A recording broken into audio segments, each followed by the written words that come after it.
Halo teman-teman, perkenalkan nama saya Sekarida Ahmadani dari S1 Reguler Kesehatan Masyarakat 2019. Pada kesempatan kali ini, aku akan menjelaskan tentang hasil tugas wawancara individu bersama aktor kesehatan masyarakat. Tapi sebelum itu, saya akan mereview sedikit tentang apa yang sudah saya pelajari selama 1 semester ini di kelas MKK dasar. Yang pertama, kebijakan kesehatan adalah keputusan, rencana, dan tindakan yang akan dilakukan untuk mencapai tujuan kesehatan dengan memperjelas nilai-nilai yang menjadi dasar kebijakan, mendefinisikan visi untuk menetapkan tujuan dan prioritas, dan memfasilitasi penetapan target dan pencapaian untuk jangka pendek dan menengah.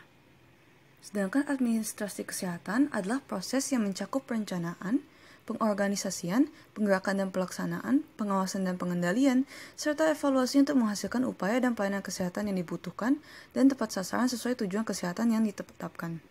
Nah, mereka dalam kedua hal tersebut itu disebut sebagai aktor kesehatan masyarakat yang terdiri dari individu, keluarga, masyarakat, puskesmas atau rumah sakit, dinas kesehatan, baik tingkat kabupaten maupun kota, paling tinggi adalah Kementerian Kesehatan. Wawancara yang pertama saya lakukan adalah dengan ibu saya, Irina. Nah, dengan topik kehamilan dan pelayanan kesehatan. Dari wawancara itu diperoleh hasil bahwa ketika ibu saya hamil dengan saya, itu dia mengunjungi rumah sakit kurang lebih 13 kali dan menerima pelayanan kesehatan seperti timbang badan, pengukuran tekanan darah, konsultasi, USG, dan pemeriksaan detak janin, serta perhitungan umur janin berdasarkan diameter kepala, di mana semua pelayanan kesehatan yang disebutkan itu merupakan hal yang wajar diterima. Selain itu, akses pelayanan kesehatan relatif terjangkau dan biayanya rasional sesuai dengan kualitas yang diterima. Namun, waktu konsultasi dinilai terlalu sedikit karena jumlah pasien banyak. Berikutnya, saya mewawancara Kepala Instalasi Farmasi Rumah Sakit Duta Indah, yaitu Apoteker Diah Parameswari. Dari wawancara ini, saya mengetahui bahwa tugas instalasi farmasi adalah dua. Pertama, pengelolaan sediaan farmasi, alat kesehatan, dan bahan medis habis pakai, serta pelayanan farmasi klinik. Dan kedua, kegiatan tersebut didukung dengan sumber daya manusia, sarana, dan peralatan. Sehingga, kepala instalasi farmasi itu berwenang dalam penetapan kebijakan, pedoman, dan standar prosedur operasional, serta evaluasi dan pengendalian mutu sesuai dengan peraturan perundang-undangan yang berlaku. Dari seluruh proses administrasi, narasumber menggarisbawahi dua diantaranya, terutama dalam situasi pandemi ini. Yang pertama adalah perencanaan, yang salah satunya adalah pemilihan vendor obat, alat kesehatan, dan bahan medis habis pakai termasuk vaksin yang dilakukan jalur resmi berdasarkan kontrak serta ada garansi keaslian. Yang kedua adalah evaluasi. Contohnya adalah evaluasi vendor obat dan alat kesehatan serta evaluasi penggunaan obat alternatif. Namun saat ini kegiatan belum dilakukan. Akibat pandemi COVID-19, narasumber mengalami beberapa kesulitan dan tantangan. Di antaranya adalah banyak laporan harian harus dibuat, terutama terkait vaksinasi COVID, laporan stok APD, obat untuk perawatan COVID, dan lain-lain. Selain itu, beban kerja juga semakin bertambah monitoring efek samping obat yang dipakai untuk terapi COVID. Tantangan lain yang dihadapi adalah banyaknya webinar dan sosialisasi tentang COVID seperti stok obat dan vaksin yang harus dihadiri.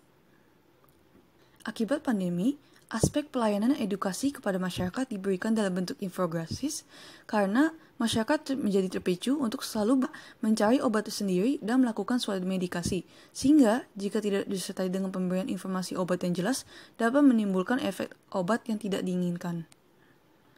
Narasumber yang terakhir adalah Dr. Zakiah sebagai Kepala Subbag Perencanaan, Evaluasi, dan Pelaporan Sekretariat Dinas Kesehatan Kota Depok. Dinas Kesehatan terdiri dari 1 sekretariat dan 4 bidang, yaitu kesehatan masyarakat, P2P, pelayanan kesehatan, dan SDK atau sumber daya kesehatan. Nah, sedangkan sekretariat berfungsi sebagai penunjang atau penopang penyelenggaraan keempat bidang tersebut. Subbag berperan mulai dari persiapan hingga pembuatan laporan kinerja.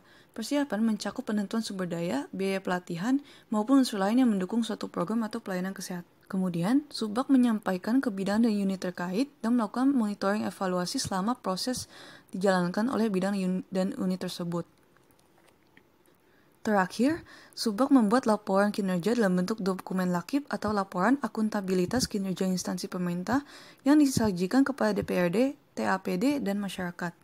Upaya pemerataan kesehatan Depok dilakukan melalui 4 langkah.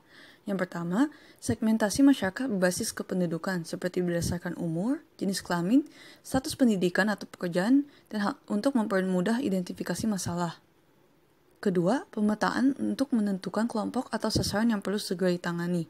Ketiga, identifikasi pendekatan sesuai karakteristik dan kebutuhan tiap masyarakat.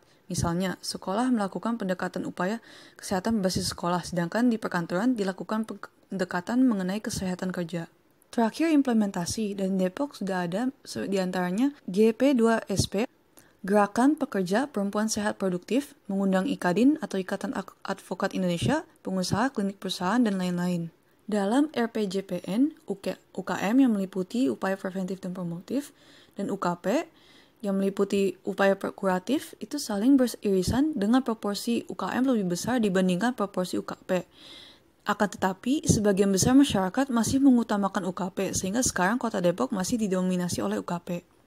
Meskipun demikian, sudah banyak upaya yang dilakukan untuk menyeimbangkan UKM dan UKP Depok. Di antaranya melalui konsep pentahelix, menggerakkan sumber daya misalnya melalui Posyandu dan Posbindu, serta menyediakan regulasi dan anggaran. Dari wawancara yang telah saya lakukan, dan 1 semester belajar AKK dasar, saya telah menambah wawasan penerapan administrasi dan kebijakan kesehatan di berbagai tingkatan, memahami hubungan antara teori yang dipelajari selama 1 semester ini dengan implementasinya di lapangan, serta mengetahui pentingnya kerjasama dan koordinasi antara aktor kesehatan dengan masyarakat. Baik, sekian dari saya. Mohon maaf jika ada kesalahan. Terima kasih atas perhatiannya, teman-teman.